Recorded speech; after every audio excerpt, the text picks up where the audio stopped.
Section 2, Chapter 5, Austrian Priest and Nazi Heresies. Have you ever wakened up from a nightmare and felt you must turn on the light and get up for a moment just to make quite sure it was a bad dream and that if you slept again the horror of it would not come back?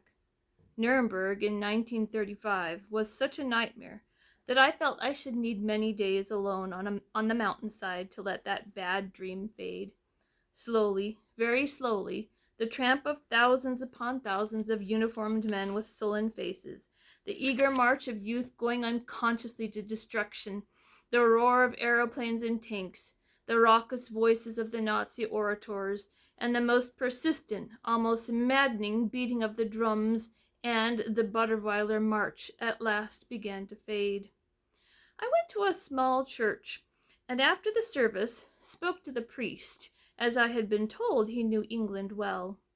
He seemed interested when I told him I had come to this remote and beautiful village for a rest after Nuremberg, and in order to write some notes on my impressions of Germany.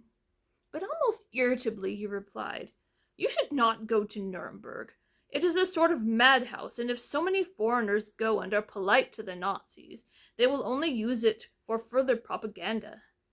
I tried to explain to him that my visit to Nuremberg was only part of an attempt I was making to try to understand the fundamental reasons for the vitality and energy that this movement had let loose. Not unkindly, but very firmly, he replied, "It ought not to take a month to find out that this movement is evil. Its origin and its value are easy to judge. Its origins are much deeper than its external appearance.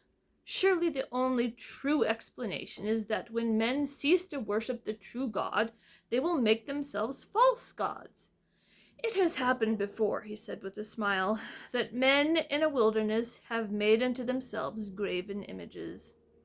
Surely anyone with insight must have realized for many years that there has been growing in Europe a kind of spiritual bankruptcy, and that this was bound to find some expression in political upheaval. For long I have felt that there would be vast historical and economic changes, for things happen in the reality of the mind before they are made manifest in the reality of history. We now see the beginning of these changes, and no one knows where they will lead." Early in our talk, I said, you quoted Nikolai Berdiaev, the Russian philosopher. "I am deeply impressed with his writings," he replied. "I do not agree with many things he says, but his analysis of the spiritual sickness in Europe is very penetrating. Let me read these passages to you, because they illustrate so well the sort of things we are discussing. Listen to this.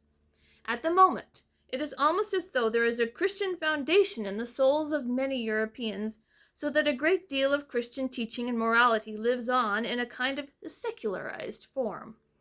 But if men go on living away from the foundations of their spiritual life in the church, then disintegration, and in a period of crisis like this, false gods will arise.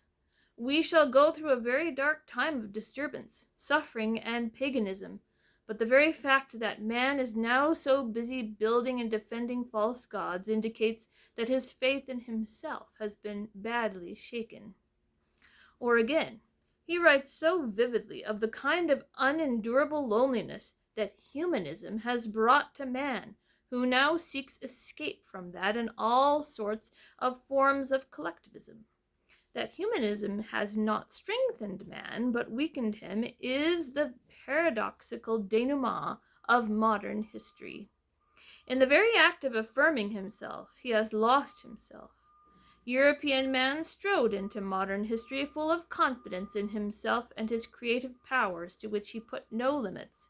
Today, he leaves it to pass into an unknown epoch, discouraged, his faith in himself in shreds. It is to restore his faith that the Nazis point men to the image of the German race and tell their followers that there they will find the source of life and faith in themselves.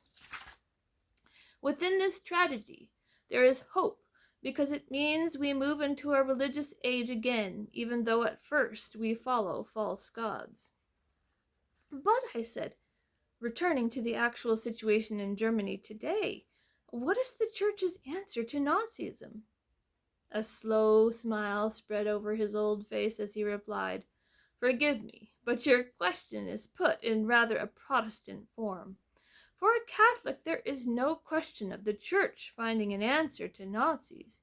It is Nazism that is being judged, not the Church. The Catholic faith is the answer, because it is the truth, and that remains untouched by the Nazi or any other passing heresy.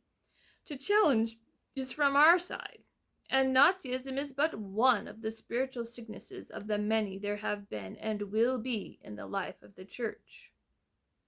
I sat for some time on the veranda as darkness fell. I became more than ever convinced that the Nazi dynamic, which for Germany and the world is much more important than anything else, is dependent on the pseudo-religious conceptions and practices of the Nazis. Germany is famed for ersatz material, and I rather wonder whether in producing National Socialism she has not in fact produced a most dangerous form of ersatz religion.